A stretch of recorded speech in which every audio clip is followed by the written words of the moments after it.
നമ്മൾ കൂലിക്കാലത്താണ്, എല്ലാവർക്കും കൂലിയാണ് വേണ്ടത്. താടി വെച്ച കൂലി, തലയിൽ കെട്ടിയ കൂലി ഒക്കെ കൂലിയാണ്. അതിൻ്റെ ഒരു സ്വഭാവം എന്നോട്ട് ഉണ്ടാവില്ല. താടിക്കൊരു സ്വഭാവം ഉണ്ട്, ഇല്ലെങ്കിൽ താടി പഠിക്കാനല്ലേ. ഈ താടി പഠിക്കാൻ കാസിനി പറഞ്ഞുണ്ടാക്കരുത്. താടി വെച്ചിട്ട് താടി മുസ്തഫ നബിക്ക് താടിയില്ലേ, മുസ്തഫ നബിക്ക് നമുക്ക് താടി മാത്രമല്ലേ സൽസ്വഭാവമുണ്ട്. എനിക്ക് സൽസ്വഭാവമല്ല. ബാപ്പാനെ തച്ചോനാണ്. ബാപ്പാനെ തച്ചോ നീണ്ട താടി വെച്ചിട്ട് വക്കത്തിന് ജമാഅത്തിന് പായണത് ഞാൻ കണ്ടിട്ടുണ്ട്. ഈ വ്യക്തിയെ ഞാൻ കഴിഞ്ഞ കൊല്ലം ഒരു യാത്രയിൽ കണ്ടിട്ടുണ്ട്. ആ വ്യക്തിയെ ഞാൻ പച്ചവെള്ളം പോലെ അറിയും ചെയ്യും. ബാപ്പാനെ തച്ചു, സ്വന്തം ബാപ്പാനെ തച്ചു. ബാപ്പാനെ തല്ലുമ്പോഴും 1.5 മീറ്റർ താടിയുണ്ട്.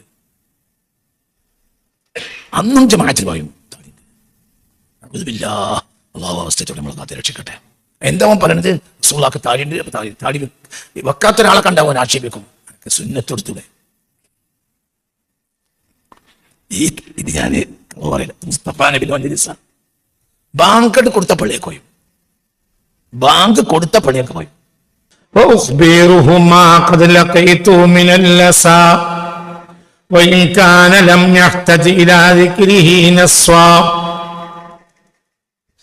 بحر محيط بالعباد وأمرها فلم يك في تفصيله يطلب الخرصا. تفضيل لا تفصيلي. تفصيل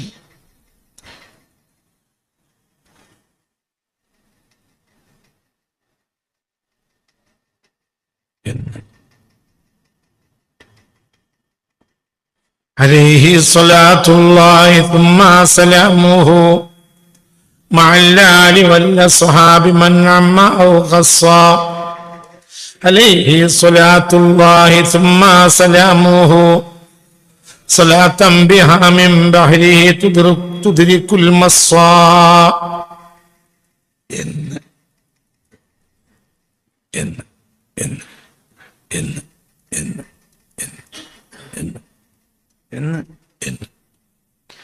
نعمي ذكر المصطفى النور من خصا بأسرار أسماء المهيمين من خصا.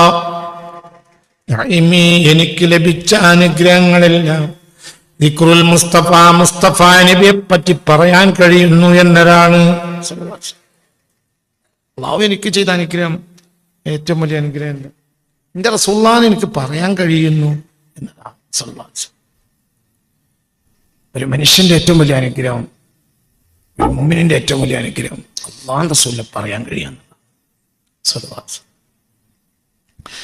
അത് അല്ലാഹു റസൂൽ ഇഷ്ടപ്പെട്ട നാവിനെ പറയാൻ കഴിയും. ഒരാൾക്ക് സ്വലാത്തെല്ലാം കഴിയുന്നുണ്ടെങ്കിൽ അത് തൗഫീഖാണ്. തൗഫീഖില്ലാത്തൊരാൾക്ക് സ്വലാത്തെല്ലാം കഴിയില്ല. എന്താണെങ്കിലും സ്വലാത്തല്ലേ ചെല്ലുന്നത്. അവന്റെ ലക്ഷ്യം എന്താണ്? ലക്ഷ്യം നാശമായി പോകുമ്പോൾ ഉദ്ദേശിച്ച ഫലം കൂടൂലെന്ന്. എന്നാലും അതൊരു തൗഫീഖാണ്. മുഹമ്മദ് എന്ന് പറയുന്നില്ലേ, നൗമൽ മുഹമ്മദ് എന്ന് കൊണ്ടുവരാൻ കഴിയൽ ഭാഗ്യമില്ലാത്തവർക്ക് കഴിയില്ല.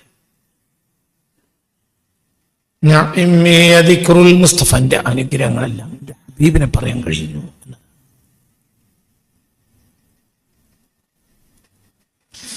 എപ്പോഴും റസൂലുള്ളാഹിനെ പറ്റി ഇങ്ങനെ പറയാൻ കഴിയില്ല. തൗഫീഖുള്ള നാവിനെ അതിന് കഴിയുള്ളൂ. അള്ളാഹിന്റെ ഹബീബിനെ എന്തിനും അള്ളാഹിന്റെ ഹബീബിലേക്ക് നിർത്തുക. സ്നേഹത്തിന്റെ ഉള്ളിൽ നിന്നാണ് വരിക. ഒരു നല്ല ഭാര്യയാണെങ്കിൽ ആ ഭാര്യ നല്ല ഭാര്യയാണെങ്കിൽ എന്ത് പറഞ്ഞൊപ്പിച്ചാൽ അവസാനം ഉളമാപ്പെണ്ണ പറ്റി പറയും. അവിടെ ആ സെന്റൻസ് പൂർത്തിയാവും.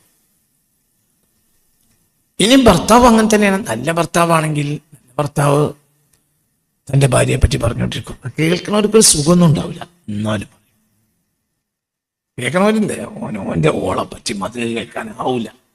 ഇത് സത്യത്തിൽ അതൊരു അഴിബാണ്. പക്ഷെ അത് പ്രേമത്തിൻ്റെ അഴിബാണ്. പ്രേമം കൊണ്ട് പല അഴിബുണ്ടാവും. പ്രേമം കൊണ്ട് പല മനുഷ്യനെ അറിയില്ല. പ്രേമം മനുഷ്യനെ അറിയില്ല, എന്താ ചെയ്യേണ്ടതെന്ന് അറിയില്ല. പ്രേമം കൊണ്ട് മനുഷ്യൻ എന്തു ചെയ്യും? അതൊരു വഷളത്തരാന്ന് വരെ അവൻ ചിന്തിക്കൂല. ഓന് പ്രേമിക്കണ പെണ്ണ് രാവിലെ കോളേജിൽ പോകുന്നുണ്ടെങ്കിൽ ഓൻ ഇറങ്ങി നടന്നാണ്ട് അങ്ങനെ കോളേജിന്റെ ഓളൊന്ന് തിരിഞ്ഞു നോക്കിയിട്ടില്ലെങ്കിലും പിന്നെ ഓള് വർത്താനം പറഞ്ഞിട്ടില്ലെങ്കിലും അത് ഒരു വൺ സൈഡ് പ്രേമമാണെങ്കിലും ഇവനെ ഓളെ പ്രേമിക്കുന്നുണ്ടെന്ന് വിവരം പോലും ഓൾക്ക് അറിയില്ലെങ്കിൽ പോലും ഓ ഇറങ്ങി നടന്ന് ബസ് സ്റ്റാൻഡ് വരെ പോകും. എന്നിട്ട് ബസ് സ്റ്റാൻഡിൽ അങ്ങോട്ടും ഇങ്ങോട്ടും തിരിഞ്ഞുകൊണ്ട് അവിടെ നടക്കും. ഇതൊക്കെ മനുഷ്യൻ ദിവസം കാണും. ഇതൊരു വഷളത്തരാണ്. പക്ഷെ ഇതോന് വഷളത്തരല്ല. എന്തുകൊണ്ട്? അത് പ്രേമമാണ്. പ്രേമത്തിൽ വഷളത്തരല്ല. അതാണ് വിഷയം. നമുക്ക് ഇതൊരു ഇബാദത്താണ്. എന്നാൽ മുഹബ്ബിന് ഇബാദത്തല്ല, എന്നൊരു പ്രേമ. നമ്മൾ റസൂലുള്ളാഹിനെ പറയുന്നത് നമുക്ക് കൂലിയിട്ടാൻ വേണ്ടിയാണ്. ഇപ്പൊ പെണ്ണുങ്ങൾക്ക് ഒരാൾ നല്ല വസ്ത്രം വാങ്ങി കൊടുക്കുക എന്നുള്ളത് അള്ളാന്റെ അടുത്ത് കൂലിയിട്ടല്ലാണെങ്കിൽ അത് കൂലിയൊക്കെ കിട്ടാം. പക്ഷെ അത് ഓളോടുള്ള പ്രേമാവില്ല. തിരിഞ്ഞില്ല. കൂലി കിട്ടല് വേറെയും പ്രേമം വേറെയാണ്. ഓൾക്ക് നല്ല തുണി കുപ്പായം വാങ്ങി കൊടുക്കുമ്പോ ഓന് കൂലി കിട്ടും. പക്ഷെ കൂലി ഓന്റെ ചിന്തയിലാണ് എങ്കിൽ പ്രേമം ചിന്തയിലുണ്ടാവില്ല. പ്രേമം ചിന്തയിലുണ്ടെങ്കിൽ കൂലി ചിന്തയിലുണ്ടാവില്ല.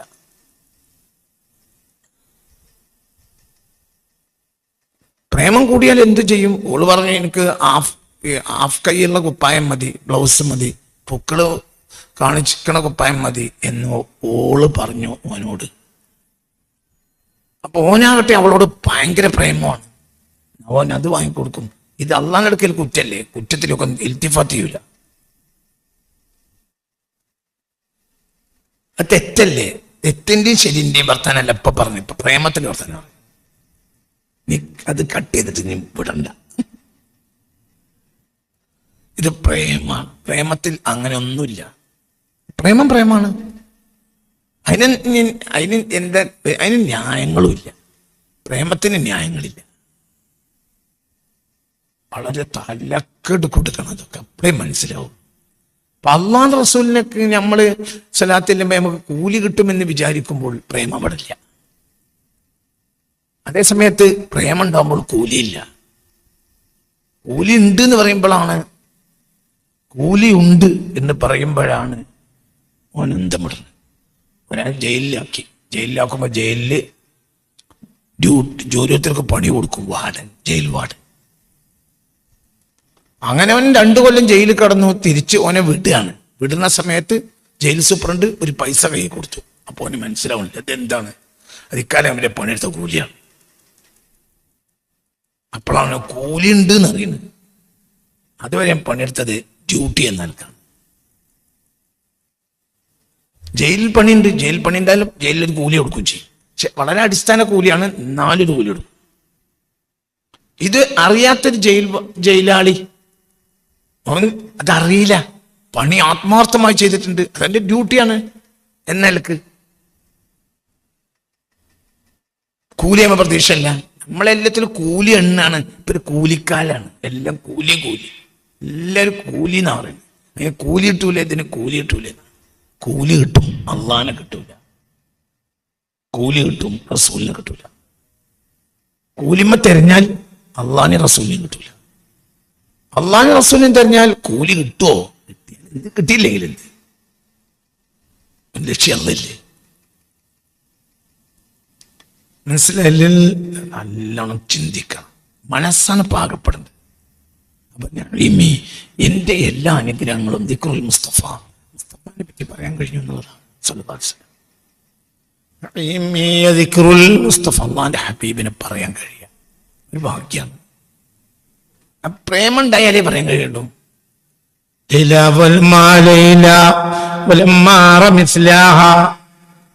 എന്ത് ലൈല, എന്തൊരു ലൈലയാണ്. അവളെപ്പോലത്തെ ഒരാളെ ഞാൻ കണ്ടിട്ടില്ല. അവളെപ്പോലത്തെ ഒരാളെ ഞാൻ കണ്ടിട്ടില്ല. ഇപ്പൊ ലൈല സുബ്ഹാനല്ലാഹ് സുബ്ഹാനല്ലാഹ് സുബ്ഹാനല്ലാഹ് സുബ്ഹാനല്ലാഹ് ലൈല ഇപ്പൊ സുബ്ഹാനല്ലാഹ് സുബ്ഹാനല്ലാഹ് ലൈല എന്ന് പറയുന്നവന് കൂലിയുണ്ടോ? എന്തൊരു കൗമാണ്. ലൈല അറിയുന്ന കൂലിയുണ്ടോ? ലൈല എന്ന് പറഞ്ഞാൽ കൂലിയുണ്ടോ? സുബ്ഹാനല്ലാഹ് സുബ്ഹാനല്ലാഹ് എന്ന് പറഞ്ഞാൽ കൂലിയുണ്ടോ? കൂലിയുണ്ട്, കൂലിയില്ല. അള്ളാഹിനോടുള്ള ഇഷ്ടമാണെങ്കിൽ അതിന് കൂലി അവൻ്റെ ചിന്തയിലില്ല. ജയിൽ സൂപ്രണ്ട് കൊടുക്കുമ്പം അന്തം വിടണ മാതിരി ഒക്കെ എനിക്കുള്ള കൂലിയാണ് അറിയുമ്പോൾ അന്തം വിടും. കൂലിയോ? ഞാൻ കൂലിക്കല്ലല്ലോ ചെയ്ത്. നമ്മൾ കൂലിക്കാലത്താണ് എല്ലാവർക്കും കൂലിയാ വേണ്ടത്. താടി വെച്ച കൂലി, തലയെ കെട്ടിയ കൂലി, ഒക്കെ കൂലിയാണ്. അതിൻ്റെ ഒരു സ്വഭാവം അതിലോട്ട് ഉണ്ടാവില്ല. താടിക്കൊരു സ്വഭാവം ഇല്ലെങ്കിൽ താടി പഠിക്കാനല്ലേ. ഈ താടി പഠിക്കാൻ കാസിമി പറഞ്ഞുണ്ടാക്കരുത്. താടി വെച്ചിട്ട് താടി മുസ്തഫ നബിക്ക് താടിയില്ല. മുസ്തഫ നബിക്ക് നമുക്ക് താടി മാത്രല്ലേ സൽസ്വഭാവമുണ്ട്. എനിക്ക് സൽസ്വഭാവമല്ല. ബാപ്പാനെ തച്ചോനാണ്. ബാപ്പാനെ തച്ചോൻ നീണ്ട താടി വെച്ചിട്ട് വക്കത്തിന് ജമാഅത്തിന് പായണത് ഞാൻ കണ്ടിട്ടുണ്ട്. ഈ വ്യക്തിയെ ഞാൻ കഴിഞ്ഞ കൊല്ലവും ഒരു യാത്രയിൽ കണ്ടിട്ടുണ്ട്. ആ വ്യക്തിയെ ഞാൻ പച്ചവെള്ളം പോലെ അറിയുകയും ചെയ്യും. ബാപ്പാനെ തച്ചു, സ്വന്തം ബാപ്പാനെ തച്ചു. ബാപ്പാനെ തല്ലുമ്പോഴും 1.5 മീറ്റർ താടിയുണ്ട്. അന്നും ജമാഅത്തിന് പായും താടിയുണ്ട്. അള്ളാഹു അവസ്ഥയത്തോടെ നമ്മളെ കാത്ത് രക്ഷിക്കട്ടെ. എന്താ പറയണത്? റസൂലുള്ളാഹിക്ക് താടിയുണ്ട്. അപ്പൊ താടി വെക്കാത്ത ഒരാളെ കണ്ടാവൻ ആക്ഷേപിക്കും. എനിക്ക് സുന്നത്തെടുത്തൂടെ? ഇത് ഞാൻ പറയില്ല. മുസ്തഫ നബിയുടെ മജ്‌ലിസാണ്. ബാങ്ക് കൊടുത്ത പള്ളിയൊക്കെ പോയി. ബാങ്ക് കൊടുത്ത പള്ളിയൊക്കെ പോയി. താടി നന്ന ബുടുക്ക് ഇങ്ങനെ ചൂല് പോലെ കിടക്കുക താടി. റസൂലുള്ളാഹിക്ക് താടി അല്ലടാ ആദ്യം ഉണ്ടായത് സൽസ്വഭാവം. എനിക്ക് ഉണ്ടോ? സൽസ്വഭാവം അല്ലാത്തൊരു താടി വെക്കരുത് എന്ന് കാസിമി 10 കൊടുത്തിട്ടുണ്ട് എന്ന് പറയരുത്. പക്ഷെ ഈ കൂലിക്കാരന് എനിക്ക് കൂലിയാണ് ആവശ്യം. എനിക്കതിനെ പറ്റിയൊന്നും അറിയില്ല. ഇനിയിപ്പം എൻ്റെ ഒരു അവസ്ഥാനം പറഞ്ഞാൽ ഇവർക്കൊക്കെ കൂലി കിട്ടുമല്ലേ എന്ന് അള്ളാഹു ആയാലും എനിക്കറിയില്ല. എനിക്ക് പല വിവരമൊക്കെ ഇല്ലാതായി പോയി. ഇപ്പം എനിക്ക് അത്തരം വിവരങ്ങളൊന്നുമില്ല. താടി വെച്ചാൽ കൂലി കിട്ടുമെന്ന് ഇപ്പം എനിക്കറിയില്ല. അള്ളാഹു ആയാലും ഇപ്പോഴത്തെ കാലത്തെ താടിക്ക് കൂലി കിട്ടുമെന്ന് എനിക്കറിയില്ല. ഏത് താടി? സുന്നത്തിന്റെ താടി തന്നെ. അതിന് കൂലി കിട്ടുമെന്ന് എനിക്കറിയില്ല. കിതാബിലില്ലേ? കിതാബിലുള്ള മുഴുവനും ഇപ്പൊ നടക്കുമെന്നും എനിക്കറിയില്ല. വളരെ വളരെ തല കൊടുത്തിട്ട് ചിന്തിക്കണം. അതായത് കൂലിമ്മലാണ് നമ്മൾ കണക്കാക്കണത്. അത് കൂലിമ കണക്കാക്കണം. അള്ളാന്റെ ഹബീബിനെ ഷുറുബ് എന്ന് പറഞ്ഞാൽ അള്ളാന്റെ ഹബീബിനെ ഷുറുബുമ്പോൾ ആ വ്യക്തിക്ക് കൂലിയെ ഒരു ചിന്തയിലില്ല. परवाना को चिराग है बुलबुल को फूल बस सिद्दीഖ് के लिए खुदा और खुदा का रसूल बस. സിദ്ദീഖിന് കൂലി ഉണ്ടോ? ഇല്ല. എന്നാ കൂലില്ലേ? ഉണ്ടോ? ഇല്ല. സിദ്ദീഖ് റളിയല്ലാഹു അൻഹു അത് കൂലിക്ക് ചെയ്തതല്ല. ആർക്ക് വേണ്ടി ചെയ്തതാണ്? റസൂലിന് വേണ്ടി ചെയ്തതാണ്. ഇനി കൂലില്ല എന്ന് പറഞ്ഞാലും ചെയ്യും. കൂലില്ല നന്ദി ചെയ്യും. നന്ദി ചെയ്യും. ഞാൻ കൊട്ടാത്തിലെ തെരുവ് എന്ന് നജീബ് മഹ്ഫൂദിനെ നോബൽ സമ്മാനം കിട്ടിയ നജീബ് മഹ്ഫൂദിനെ ഒരു പുസ്തകമുണ്ട്. മലയാളത്തിലുള്ള പുസ്തകം, ഒരു നോവലാണ്. ആ നോവലിൽ നിന്ന് ഞാൻ കഴിഞ്ഞ 1-2 ക്ലാസ്സുകൾക്ക് മുമ്പ് എവിടെയോ ആ വീട്ടിലെ ഒരു ഭാര്യയെ പറ്റി പറഞ്ഞിട്ടുണ്ട്. ഭർത്താവ് ത്വലാഖ് ചൊല്ലി. ഞാൻ എന്നിട്ട് കടയ്ക്ക് ചാവി എടുത്ത് പോകുമ്പോൾ പറഞ്ഞു, ഞാൻ തിരിച്ചു വരുന്നതിൽ തന്നെ ഇവിടെ കാണാൻ പാടില്ല. അപ്പോൾ ആ പെണ്ണ് വൈകുന്നേരം വരെയും ഒരു 3 ദിവസത്തിനുള്ള പണി ധൃതിയിൽ ചെയ്തു. എനിക്ക് ഈ മഗ്‌രിബിന് മുമ്പ് ഇവിടുന്ന് പോകണം. കാരണം മൂപ്പര് വരുമ്പോൾ മൂപ്പരെ വിഷമിപ്പിക്കാൻ പാടില്ല, പിന്നെ അവിടെ വെക്കാൻ പാടില്ല. എന്നിട്ട് ആ പെണ്ണ് നട്ടുപൊടിഞ്ഞ് പണിയെടുക്കും. എന്തിന്? ഒരു 3 ദിവസമെങ്കിലും എന്നെ കൊണ്ടൊരു ഉപകാരപ്പെടണ്ടാകണം. എല്ലാ കാര്യം ചെയ്യും. എന്നിട്ട് പരിചാരികമാരെ കൊണ്ടുവന്നിട്ട് ഓരോ സാധനം ഓരോ സ്ഥലത്ത് വെക്കേണ്ടത് വെച്ചത് എല്ലാം കാണിച്ചു കൊടുക്കും.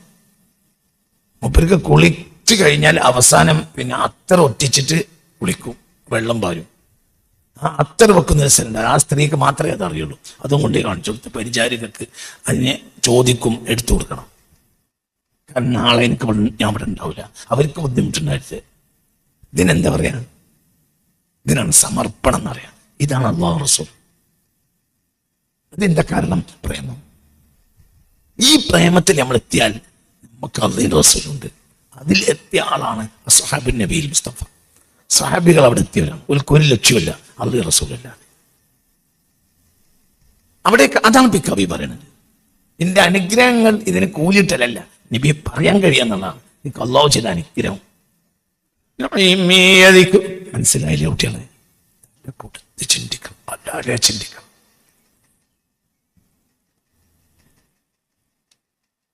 കൂലിയെ നോക്കുന്നവർക്ക് ആത്മാർത്ഥത കുറയും. കർമ്മം ഒരു സമർപ്പണമാണെന്ന് വിചാരിച്ചവർക്ക് മാത്രമേ ആത്മാർത്ഥം ഉണ്ടാവുള്ളൂ.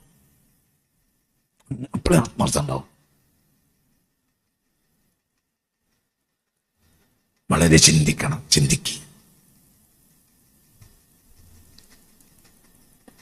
ചോറും തരാം, നല്ല നെയ്ച്ചോറും പോത്തിറച്ചിയും തരാം, ഒരു മംഗൂസ് മോലും തോന്നണം, പിന്നെ 1000 ഉറുപ്പിക ഓരോരുത്തർക്കും തരാം എന്ന് പറഞ്ഞിട്ട് നമ്മൾ മംഗൂസ് മോല് തോന്നാൻ വിളിച്ചൊന്ന് സങ്കല്പിക്കും. ഒരു ഉദാഹരണം പറയും. നമുക്കുള്ള കാര്യമായ പണി അതാണല്ലോ എന്നതുകൊണ്ടാണ് ഞാൻ അവിടേക്ക് വന്നത്. അപ്പൊ നമ്മൾ അവിടെ എന്ത് ചെയ്യുന്നെങ്കിൽ ആദ്യത്തെ ഒരു ചെറിയ ഫാത്തിഹ ദുആ ചെയ്ത് പിന്നെ മംഗൂസ് മോലത്ത് പൂർണ്ണമായി ചൊല്ലി ഓരോന്നിനും ജവാബ് ചൊല്ലി ഇപ്പം എല്ലാം പൂർത്തിയായി ദുആ ചെയ്ത് ഭക്ഷണം കഴിച്ച് പൈസ വാങ്ങി പോരും. ഒരാൾ നമ്മളോട് തിരിച്ചു പറഞ്ഞു, എന്ത്? ഒരാൾ പറഞ്ഞു, ചോറിനുള്ള പൈസ ഒന്നും എൻ്റെ അടുത്തില്ല. അതൊക്കെ ചോറും കൂട്ടാനും തന്നെ വാങ്ങിത്തരാൻ തന്നെ ഇല്ലെങ്കിൽ പിന്നെ ഞാൻ അത് കഴിഞ്ഞ ഒരു പൈസ തരാന്നുള്ളത് ചിന്തിക്കാൻ പറ്റുമല്ലോ. കാരണം ഒരു പൊരയൊക്കെ എന്നാൽ ചോറും കൂട്ടാൻ തരാനുള്ള പൈസ എൻ്റെ അടുത്തില്ല. ഞാൻ കട്ടൻ ചായ തരും, നിങ്ങളൊരു മൗലിക തരും പറഞ്ഞാലോ? അങ്ങനെ പറഞ്ഞാലോ? അല്ല അങ്ങനെ പറഞ്ഞാലോ അങ്ങനെ പറയാലോ ഒരാൾക്ക്? അല്ല അങ്ങനെ പറഞ്ഞൂടെ? അങ്ങനെ പറയൽ ഹറാമാണോ? അറിയടൂ, അങ്ങനെ പറഞ്ഞൂടെ? അറിയടൂ. അവിടെ നിങ്ങൾക്ക് 2 അവസ്ഥ ഉണ്ട്. ഒന്ന്, അള്ളാഹുവിന്റെ റസൂലിനെ ശുർബ്യ വ്യക്തിയാണെങ്കിൽ അവൻ എന്താ ചിന്തിക്കുക? റസൂലിനെ പറ്റി മൗലിദ് ഓതാൻ ഒരു അവസരം കിട്ടിയല്ലോ. അപ്പൊ തിരിച്ചവനോട് നിങ്ങൾ പറയാം, എന്ത് കട്ടൻ ചായ? നിങ്ങൾ വീട്ടിൽ പായ വിരിച്ച് അവിടെ ഒഴിവാക്കി ഞങ്ങൾ 4 മണിക്ക് അവിടെ വരും. ആർക്കും കട്ടൻ ചായ വേണ്ട? കട്ടൻ ചായയും കടിയുമാണെങ്കിൽ ഞങ്ങൾ അങ്ങോട്ടുണ്ട്. അവന്റെ വീട്ടിലും അള്ളാഹു റസൂലിനെ പറ്റി ഒരു മൗലിദ് ഓതാൻ കഴിയാന്നുള്ള സന്തോഷമായിരിക്കും ഈ വ്യക്തിക്ക് ഉണ്ടാകുക. ഇതൊക്കെ പറഞ്ഞ മനസ്സിലായോ? ഇതൊന്നും ഞാൻ കുറ്റല്ല പറയുന്നത്. ഇതൊക്കെ എന്റെ വ്യക്തി ജീവിതത്തിൽ വരുന്ന കാര്യങ്ങളാണ്. ഞങ്ങനെ തന്നെ കുറ്റം പറയണത് എന്നും കണക്കാട്ടിക്കളി. നിങ്ങൾക്ക് പറഞ്ഞ മനസ്സിൽ ഇവിടെ കുറ്റവാളി ഞാനാന്ന് കുട്ടികളി. ഞങ്ങൾ ആരും കുറ്റം പറഞ്ഞല്ല, ഒരു വ്യക്തിയെയും. ഞാനാണ് ഇവിടെ കുറ്റവാളി. അപ്പൊ ഞാൻ ഇപ്പൊ നോക്കി നിങ്ങൾ ഈ രണ്ടവസ്ഥ ഞാൻ ജീവിതത്തിൽ മറക്കാൻ കഴിയാത്ത ചില സംഗതികളുണ്ട്. ജീവിതത്തിൽ മറക്കാൻ കഴിയില്ല, മറക്കാത്ത ഒരു സംഭവമുണ്ട്. അപൂർവമായ സംഭവങ്ങൾ മറക്കാതിരിക്കുക. ഒരു വാപ്പ മരിച്ചിട്ട് അതിന്റെ 14-ന്, വാപ്പ മരിച്ച 14-ന് പിന്നെ ദിക്ർ ചൊല്ലി ദ്വാരക്ക മൗലിദ് ഓതി ദിക്ർ ചൊല്ലി ദ്വാരക്കാൻ വേണ്ടി പിന്നെ എന്ത് ചെയ്തു? കുറച്ച് ആളുകളെ വിളിച്ചു, ഇന്നേം വിളിച്ചു. അപ്പൊ ഞാനവിടെ ചെന്ന് നോക്കുമ്പോ പിന്നെ അവിടെ ഫുള്ള് ആളുകളുണ്ട്, മൂല്യന്മാരും വലിയ നാട്ടന്മാരും, അങ്ങനെ ഒരു വലിയ ജനക്കൂട്ടുണ്ട്, ഭയങ്കര ജനക്കൂട്ടം, വലിയ ജനക്കൂട്ടം, മുറ്റം നിറയെ. ഞാനും ഉണ്ട്, സ്ഥലത്തെ കാവ്യരുണ്ട്, എല്ലാരും ഉണ്ട്. അപ്പൊ പിന്നെ മൗലിദ് ഓതി തുടങ്ങാം, പിന്നെ 70,000 ദിക്ർ ഡിവൈഡ് ചെയ്ത് ഓതാന്ന് പറഞ്ഞു. അവരോട് കാവ്യരാണ് മുന്നിലിരിക്കുന്നത്, ഞാനുണ്ട്. ഞാൻ നമുക്കല്ല അധികാരം, അവിടുത്തെ കാവ്യുണ്ടെങ്കിൽ അവർക്ക് അധികാരം. അപ്പോ പിന്നെ എന്ത് ചെയ്തു? ഒരു ഫാത്തിഹ ഓതി ദുആ ചെയ്തു. മംഗൂസ് മൗലൂദിന്റെ ഒരു ഹദീസ് ഓതി, അങ്ങനെ ഒരു ഹദീസ് ഓതി. അന്തത്തത്തിലോ ബൈനനാന്നുള്ള ആ ബൈത്ത് ചൊല്ലി, അത് 7 വരിയേ ഉള്ളൂ, അത് കഴിഞ്ഞു. പിന്നെ ദിക്ർ ഡിവൈഡ് ചെയ്തു. ദിക്ർ ഡിവൈഡ് ചെയ്തുമ്പോൾ തന്നെ ഒരു 200 ചെല്ലാനോ മറ്റേ ഉള്ളൂ ഓരോരുത്തർക്ക് ആവുക. അപ്പൊ അതും ചൊല്ലി 200 വട്ടം അല്ലെങ്കിൽ 250 വട്ടം ലാ ഇലാഹ ഇല്ലല്ലാഹ് എന്നെല്ലാം എത്ര പണിയാ? ചെറിയ പണിയല്ലേ. അത് കഴിഞ്ഞപ്പോ കഴിഞ്ഞല്ലോ, ഇനിയിപ്പം ഒന്നുമില്ലല്ലോ, കഴിഞ്ഞില്ലേ. പിന്നെ അപ്പൊ ഇവര് ആദ്യം തന്നെ എല്ലാരും ചെന്ന് ഇരിക്കുമ്പോ ഒരു ചായയും കടിയൊക്കെ കൊടുത്തിട്ടുണ്ട്. കാരണം ഇവര് വിചാരിച്ചു എന്ത്, ഇവര് വലിയ നേരം ഉണ്ടാവും എന്ന് വിചാരിച്ചിട്ടാണ്. പിന്നെ ചെല്ലാൻ ഇരുന്നിട്ടാണ് ഇവർ ചോറ് അടുപ്പത്തിട്ടിട്ടത്. എൻ്റെ ജീവിതത്തിൽ മറക്കൂല. ഇതൊരു 5 കൊല്ലം മുമ്പുള്ള സംഭവമാണ്. എനിക്കത് മറക്കാനേ കഴിയില്ല. സംഭവം അതിൻ്റെ മനസ്സിങ്ങനെ വരും ഏത് നേരം. അങ്ങനെ ചൊല്ലി കഴിഞ്ഞു. പിന്നെ ദ്വാരം ചെയ്തു. ദ്വാ ചെയ്തപ്പോ പിന്നെ പരക്കാർ പറഞ്ഞു, ചോറ് കഴിച്ചിട്ട് പോകണം കേട്ടോ, ആരും ചോറുന്നാതെ പോകരുത്. ചോറായിട്ടില്ല, ചോറ് കൂട്ടാനും ആവണം. അപ്പൊ പിന്നെ എല്ലാവരും അവിടെ കുത്തിരുന്ന് മൊബൈൽ മാന്തി കൊണ്ട് ഇങ്ങനെ ഇരുന്നു. മാഷറിന്ന് ഒരാൾ ചോദിക്കുകയാണെങ്കിൽ ദുനിയാവിൽ മറക്കാത്ത പല സംഭവം ഉണ്ടെന്ന് ചോദിച്ചാൽ ഒന്ന് തരും, എനിക്ക് മറക്കാൻ കഴിയില്ല. ഇത്തരം കർമ്മങ്ങൾ കൊണ്ടാണ്, ഇത്തരം രീതികൾ കൊണ്ടാണ് ഈ അടിസ്ഥാന കർമ്മങ്ങൾ നമ്മുടെ നാട്ടിൽ നിന്ന് നഷ്ടപ്പെട്ടു. ആ പുരക്കാരനെ പിന്നെ ഞാനൊരു സ്ഥലത്ത് വെച്ച് കണ്ടപ്പോൾ പറഞ്ഞു, നാപ്പേന് ഞങ്ങൾ ആരും വിളിച്ചില്ല, ഞങ്ങൾ മക്കളും പേരക്കുട്ടികളും കൊണ്ട് ഇരുന്നാണ് ചെല്ലിയാണ് തീർത്ത് വരുന്നു, ഞങ്ങൾ തന്നെ ചെയ്ത് ആരും വിളിച്ചില്ല. എന്തേലും വേന പിന്നെ ആ ചോറിന്റെ അവസ്ഥ അന്ന് തിന്ന് ഇതിനേക്കാളും നല്ലത് കക്കൂസ് നിന്നല്ലേ. നമ്മളെ കാത്ത് രക്ഷിക്കട്ടെ. എന്താ ഇതൊക്കെ കാരണം? ഇതൊന്നും മറക്കാൻ എനിക്ക് കഴിയാത്ത സംഭവമാണ്. 5 കൊല്ലം സംഭവം, പക്ഷെ മറക്കാൻ കഴിയില്ല. എനിക്കത് മറക്കാൻ കഴിയില്ല. എന്തുകൊണ്ട്? ഇതിപ്പോ ഒരു അവസരം തന്ന, ഇത് മരിച്ച ഒരാൾക്ക് ചെയ്യുവാണ്. ഇതൊക്കെ നമുക്ക് എങ്ങനെ ചെയ്യാൻ കഴിയും? നമുക്ക് ദുന്യാവിലും കൂലി, തന്നെ അങ്ങനെയാണല്ലോ. നമുക്ക് ദുന്യാവിലും കൂലിയാണ്, ആഖിറത്തിലും കൂലിയാണ്. ദുന്യാവിലും കൂലി വേണ്ട, ആഖിറത്തിലും കൂലി വേണ്ട. അല്ലാഹുവിന്റെ റസൂലിനെ ആണെങ്കിൽ ഇതൊന്നും ഒരു പ്രശ്നമല്ല. കുറ്റപ്പെടുത്താവുന്ന ഒരു കാര്യം അപ്പൊ ഞാൻ ഈ പറഞ്ഞൊക്കെ ഒരാൾക്ക് വിമർശിക്കാം, ഒന്നും എനിക്ക് വിഷയമുള്ള കാര്യമല്ല. നന്മ നഷ്ടപ്പെട്ടു പോകാനുള്ളൊരു കാരണം അതെല്ലാം കൂലിപ്പണിയായി പോയി എന്നുള്ളതാണ്. എല്ലാം അങ്ങനെയാണ്. അപ്പൊ നന്മ നഷ്ടപ്പെട്ടു. പിന്നെ ആ നന്മക്ക് പിൻഗാമികൾ ഉണ്ടാവില്ല, നേറ്റെടുക്കാൻ ആളും ഉണ്ടാവില്ല. ഞാൻ പറഞ്ഞില്ലേ, എന്നേക്ക് നഫ്സുല്ലവാമത്താണ്. അന്ന് നടന്ന ആ സംഭവം 5 കൊല്ലം കഴിഞ്ഞിട്ടും എനിക്കത് മറക്കാൻ കഴിയില്ല. അതിനേക്കാൾ വലിയ സംഭവം പിന്നെ ഒരു അരമണിക്കൂർ നേരം, അരമുക്കാൽ മണിക്കൂർ നേരം ഈ മനുഷ്യന്മാരൊക്കെ അവിടെ ഇരുന്നു. ഇതാകെ നടന്നത് അരമണിക്കൂറാണ്.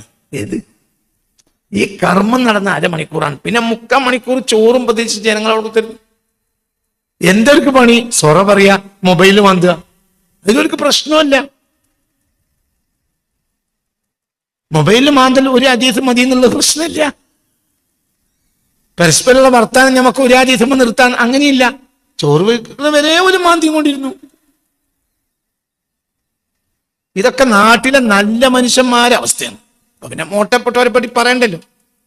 ഇതിനാണ് സുമ്മല ആതിയന്നഹും മിൻ ബൈനി അയ്ദിഹിം, അവരെ മുന്നിലൂടെ ഞാൻ കയറും എന്ന് പറഞ്ഞു. ഇത് ഇബ്ലീസ് മുന്നിൽ കൂടി കയറിയതാ. ഏതാ മുന്ന്? ദീന്. നിങ്ങൾ ഇവിടെ ഇല്ല, ഇവിടെ ഉണ്ടോ? അതെവിടെ നിനക്ക് കിട്ടിയെന്ന് ചോദിക്കുമ്പോ പറയാം. മുന്നിൽ നിന്നാണ് ദീന്, പിന്നെ നിന്നാണ് ദുനിയാവ്. ഇബ്ലീസ് ആദ്യം ദീന് കൂടിയാ കയറുക.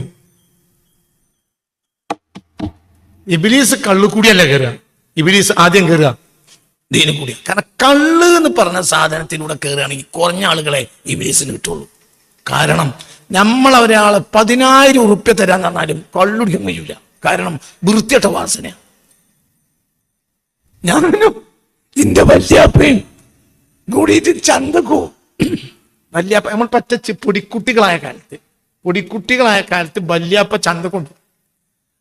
അങ്ങനെ ഇടക്കരങ്ങാടിക്കാണ് കയറുന്ന സ്ഥലത്താണ് അന്ന് കള്ള് ഷാപ്പ്. അപ്പം അതിന്റെ പരിസരത്ത് എത്താനായ വല്യപ്പ പറയും മണ്ടിക്കോ. കാരണം ആ സ്ഥലത്തൊരു വൃത്തിയട്ട വാസന. അപ്പൊ അങ്ങനെ ആ കുട്ടിക്കാലം മുതലേ എനിക്ക് എന്റെ മനസ്സിൽ കയറി കൂടിയതാണ് എന്ത്? കള്ളൊരു വൃത്തിയട്ട വാസന. അപ്പൊ ഞാൻ 10,000 ഉറുപ്പ്യ ഒരാൾ തരാന്നാണ് കള്ളുടിക്കാൻ കഴിയൂല. പടച്ചോനെ നരകം പിടിച്ചിട്ടല്ല, കഴിയൂല. അള്ളാഹു അവസ്ഥ നമുക്ക് നിലനിർത്തി തരട്ടെ. തലക്ക് കൊടുക്ക്, അവിടെ തല കൊടുത്ത് ചിന്തിക്ക്. അപ്പൊ കള്ളിലൂടെ ഇബ്ലീസിന് കയറാൻ പറഞ്ഞാൽ കുറച്ചാളുകളെ കയറുള്ളൂ. ദീനിലൂടെ കയറുകയാണെങ്കിലോ 99% ആളുകളെയും ഇബ്ലീസിന് കിട്ടുക ദീനിലൂടെയാണ്.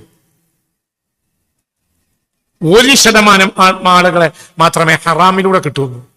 ലോകത്ത് 840 കോടി ജനങ്ങളുണ്ട്. അതിൽ 1% ആളുകളെ മാത്രമേ ദുനിയാവിലൂടെ കിട്ടൂ. ബാക്കിയൊക്കെ അവരവരുടെ മതം വഴി കിട്ടിയത്. അതാണ് സുമ്മല ആതിയന്നഹും മിൻ ബൈനി യദൈഹിം. ദീൻ അങ്ങനെ ആകാനുള്ള കാരണം എന്താ? ദീന് കൂലിയായി പോയി. ഇവിടെയൊക്കെയാണ് നമുക്ക് ഈ ആഴം മനസ്സിലാക്കേണ്ടത്. അല്ലാഹു നമുക്ക് തൗഫീഖ് തരട്ടെ. മനസ്സറിഞ്ഞ് പറയാം. അല്ലാഹു നമുക്ക് തൗഫീഖ് തരട്ടെ. കഴിഞ്ഞൊരു വരിയിൽ കവി അങ്ങനെ പറയുന്നുണ്ടല്ലോ, വലാ തുജ്സിനി യാ റബ്ബി ഫിഅലിയ സയ്യിആ വലാ ഹസനം ബിൽ ജമാലിൽ മുഖദ്ദസി. ല്ലേ നോക്ക് 50-ാമത്തെ പേജിൽ കവി അങ്ങനെ പറഞ്ഞില്ലേ, കണ്ടില്ലേ? വലാ തുജ്സിനി യാ റബ്ബി ഫിഅലിയ സയ്യിആ വലാ ഹസനം ബിൽ ജമാലിൽ മുഖദ്ദസി.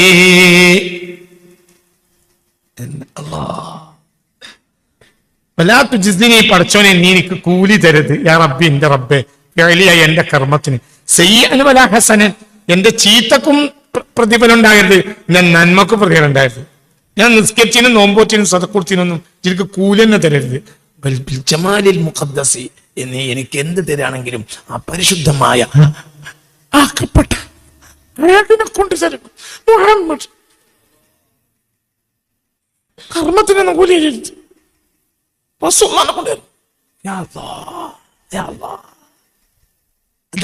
മനസ്സിലാക്കണം. അപ്പൊ ഇവിടെ കൂലിയെ നിഷേധിക്കുക, കൂലിയെ നിരാകരിക്കണം. ആര്?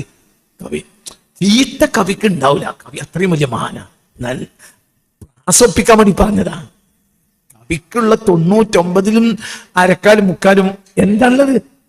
പക്ഷെ എനിക്കതിന് കൂലി അല്ല, കൂലി തിരഞ്ഞല്ലേ ജമാലിൽ മുഖദ്ദസ്, പരിശുദ്ധമാക്കപ്പെട്ട അഴകിനെ കൊണ്ട് തരണം. അത് മുഹമ്മദാണ്. എന്താ അതാ ഇബ്രാഹിം നിയാസ്. ഞാൻ ഇബ്രാഹിം നിയാസിന്റെ പേരെ കുട്ടിയാണ്. എന്റെ വലിയ അപ്പയുടെ പേരുന്ന ഇബ്രാഹിം നിയാസ്. അല്ലാഹു തൗഫീഖ് തന്നാൽ ഞാൻ 2026 തന്നെ ഇബ്രാഹിം നിയാസിന്റെ ഖബർ പോയി സിയാറത്ത് സെനഗല്ല. അവരെ പോലത്തെ ഒരാൾ 20-ാം നൂറ്റാണ്ടിൽ എനിക്കറിയില്ല. ആ വരിയൊന്ന് നോക്ക്. 50-ല് ولا تجزني يا رب فعلي سيئا ولا حسنا بل بالجمال المقدس. നമ്മളെ പോലത്തെ ഒരാൾ പറയുകയാണെങ്കിൽ നമുക്ക് ചീത്തയാണല്ലോ കൂടുതലുള്ളത് എന്ന് വിചാരിക്കാം. ജീവിതം മുഴുവൻ നന്മ ചെയ്ത ഒരു മനുഷ്യൻ, ആ നന്മ കാരണം ലോകം മുഴുവൻ അംഗീകരിച്ചൊരു മനുഷ്യൻ. മന്ത്രിമാരും രാജാക്കന്മാരും പണ്ഡിതന്മാരുമെല്ലാം ആ മനുഷ്യന്റെ ഒരു വാക്കിന് വേണ്ടി കാത്തുനിന്ന ഒരു മനുഷ്യൻ. അങ്ങനത്തെ ഒരു മനുഷ്യൻ പറയാണ്, എന്റെ നന്മക്ക് നീ പ്രതിഫലം തരരുത്, അത് ഞാൻ പ്രതിഫലത്തിന് ചെയ്തതല്ല, ജമാലിൽ മുഖദ്ദസി ആ പരിശുദ്ധമാക്കപ്പെട്ട അഴകനെ കൊണ്ട് തരണം. എനിക്ക് എന്ത് തരികയാണെങ്കിലും റസൂലുള്ളാഹിന്റെ ആളല്ലേ, പിടിച്ചോ, ആയിക്കോട്ടെ. അപ്പൊ ഇന്നെ കൊണ്ട് കിട്ടിയല്ല, സുബ്ഹാന കിട്ടിയാണ്. റസൂലുള്ളാഹിന്റെ ആളല്ലേ, അപ്പൊ പിടിച്ചോ. എന്തെന്നാലും വേണ്ടില്ല, റസൂലുള്ളാഹിനെ കൊണ്ടുപോയി. അല്ല കൂലി എനിക്ക് വേണ്ട. നിങ്ങൾ എന്റെ കൂടെ ഇല്ലേ? നമ്മളെ പ്രശ്നം എന്താ? നമ്മൾ ആരാ? നമ്മളെ പ്രശ്നം എന്താ പറയാ? നമ്മളെ പ്രശ്നം എന്താ? കൂലിക്കാരാ. പറയടാ, നമ്മളെ പ്രശ്നം എന്താണ്? കൂലിക്കാരാണ്. എന്നോട് ഒരു ബാല്യക്കാരൻ അങ്ങനെ സംസാരം മധ്യേ പറഞ്ഞു, ഞങ്ങൾ സുബഹി നിസ്കരിച്ചിട്ട് ഞങ്ങള് കുറച്ച് ചെക്കന്മാർ കൂട്ടിയാണ്ട് കുത്തിയത് ഖുർആനോട്, എന്നിട്ട് ഞങ്ങള് എണ്ണും.